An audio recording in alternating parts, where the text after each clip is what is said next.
Now this one, I'm going to start at 1 and work my way down, okay?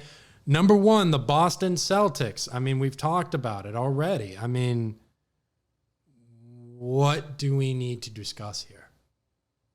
This team is going to run the table. I mean, Jaylen Brown didn't make Team USA. Jason Tatum didn't even play in Team USA. So we've got the 2 best players on the Celtics who are making $300+ million right now, by the way, that are angry.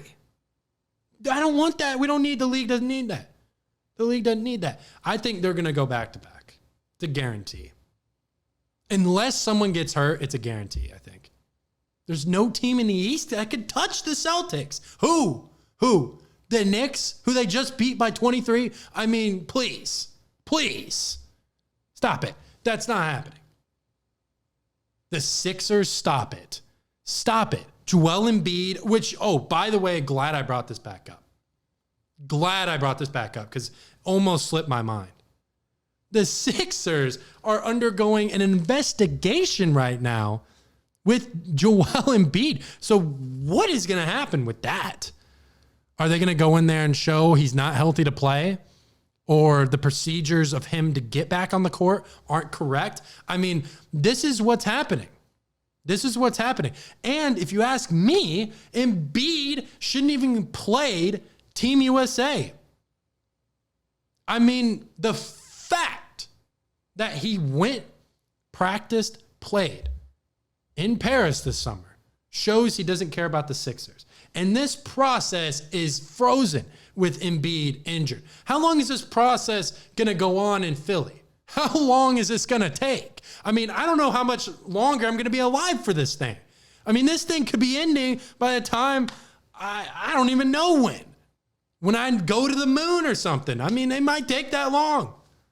It might. And we've already put people on the moon. So, I definitely think that's concerning. I don't know what they're going to do punishment-wise if the league finds something that they're doing that's incorrect or that's not, I'm not going to say, I guess, unethical to the player's safety, which I don't know what that could be because I honestly would have to look on what those rules are specifically. I don't have them in front of me. But, yeah, I had to completely circle around because I was doing that. But let's go to number 2, okay? Oklahoma City Thunder. Now, I moved this team around a lot. And I wasn't really sure where to put them. But I found my place. 2, I think, is the best spot. I mean, come on. You've got SGA, who should have arguably won MVP last year. Chet Holmgren, who is going into his second year. He already is showcasing his defensive presence. I mean, even last game when they played the Nuggets, he was already blocking shots. And he showed it all year in his rookie year. His defense translates. All those rookies, their defense translates right away. And they're going to get better. And then they picked up Alex Caruso and got rid of Josh Giddey, which at the time I was like, I don't know, the Thunder could use some scoring, but the Thunder could use some defense. And Caruso can score, and he's also a champion. So he knows what it takes to win. So I don't think that's that bad of a pickup, honestly.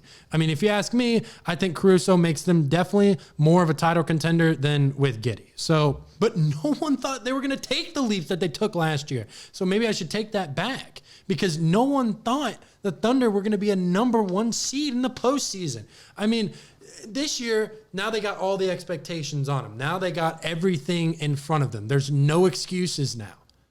But before the season, I mean, no one thought they were going to be that good.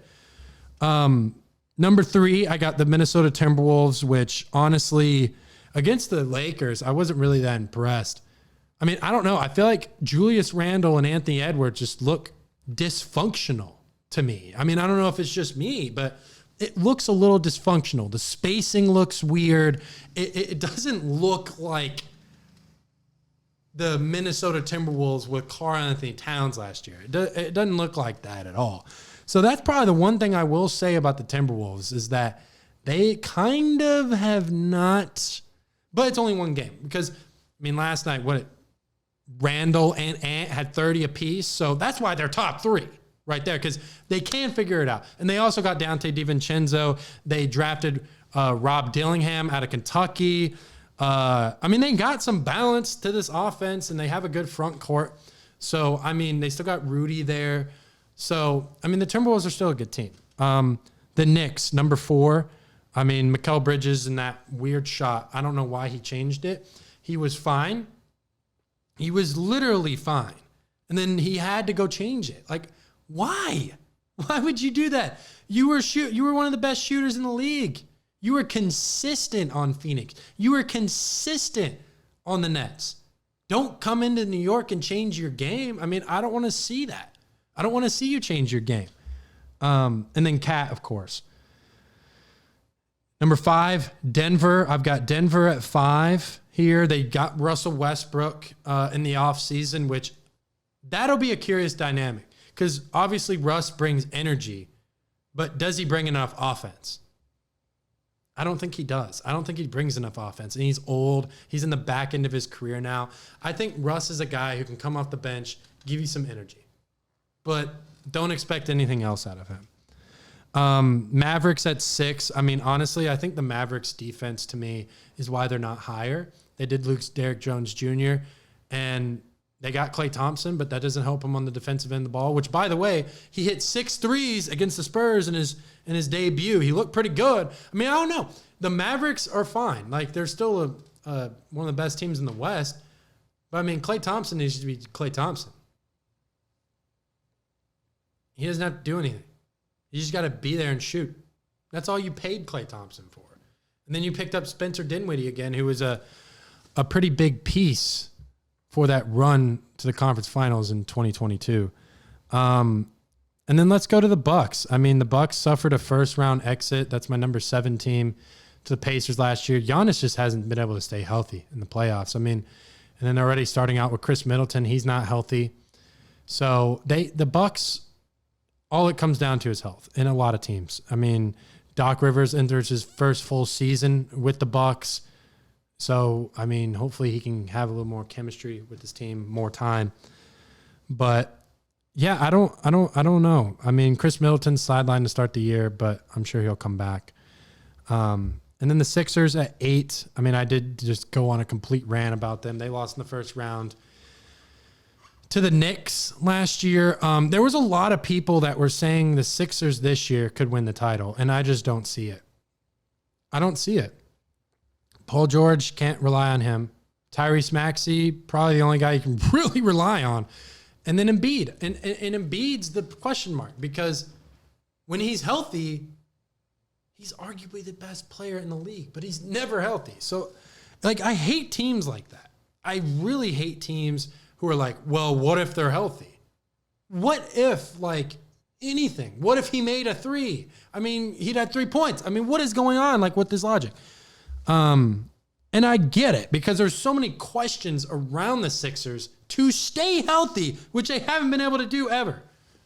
When was the last time they really were healthy? 2019 when they lost the Raptors? is that really the last time we can sit here and say the Sixers were a healthy basketball team? And I think so. When was the last time that Embiid's been healthy for a full season? Even last year, they gave this man the MVP out of pity. They felt bad for Embiid. Oh, he hasn't gotten the MVPs. Yes, because he hasn't been healthy. But now he's healthy, and then he gets to the playoffs, he's not healthy. He made one of the most spectacular plays in the playoffs last year. Off the glass, dunks it. Lands on his knee. He's like, and then he's got this eye twitching. There's been too much going on with Joel Embiid. And then injuries, segue. I will get done with this list. I promise. I'm sorry. I'm sidetracking right now. But this is the NBA season. Come on. This is the NBA season. Kawhi Leonard needs to retire. That man is cooked. He is done. Man should never play basketball again. Never. What is the point? He tried to play for Team USA this summer. Wasn't healthy enough for that. Then, Kawhi's having a good training camp. He's looked good before the season. Then all of a sudden, oh, he's out indefinitely with inflammation on his knee. Like, and then what I don't get is he was just coming off a knee surgery. He just got a very specific surgery done. I think it was like somewhere in Europe. I can't remember what country. I was talking to a Clippers fan about this, which we need to get you on the pod to talk about this stuff because I don't know what is going on with this guy.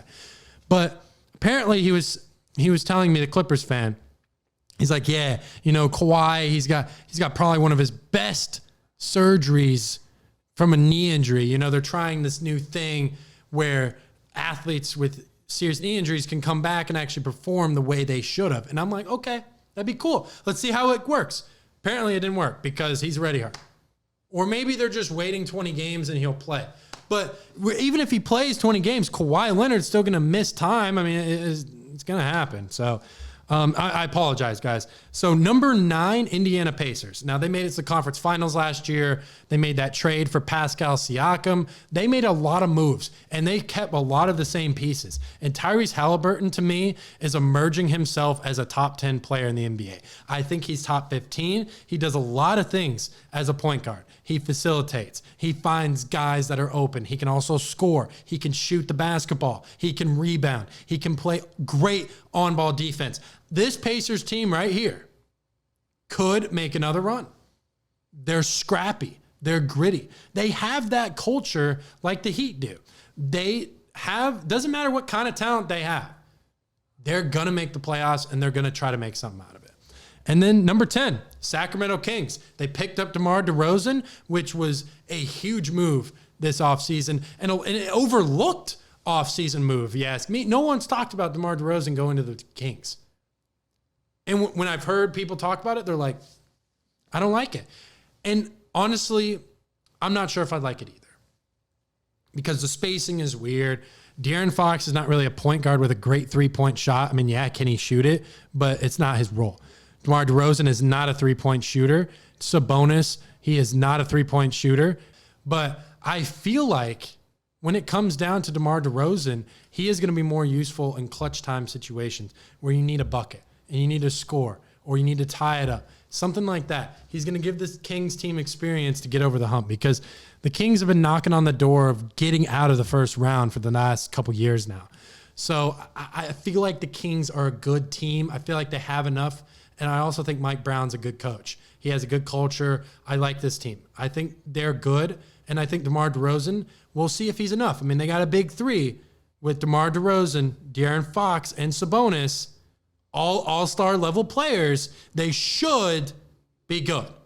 They should. So, because where I've got them, okay, I've got 1, 2, 3, 4. I've got 4 Western Conference teams above the Kings. 4. That's it. So I think the Kings are the 5th best team in the Western Conference. So just to give me you got my guys' list real quick again. My top 10 NBA teams this season. 1, Boston Celtics. 2, Oklahoma City Thunder. 3, Minnesota Timberwolves. 4, New York Knicks. 5, Denver Nuggets. 6, Dallas Mavericks. 7, Milwaukee Bucks. 8, Philadelphia 76ers. 9, Indiana Pacers. And 10, Sacramento Kings. Talk to me, baby. Talk to me nice. I'm from another world, baby, yeah. Broadway paradise. They think I'm way too cold, cause I put my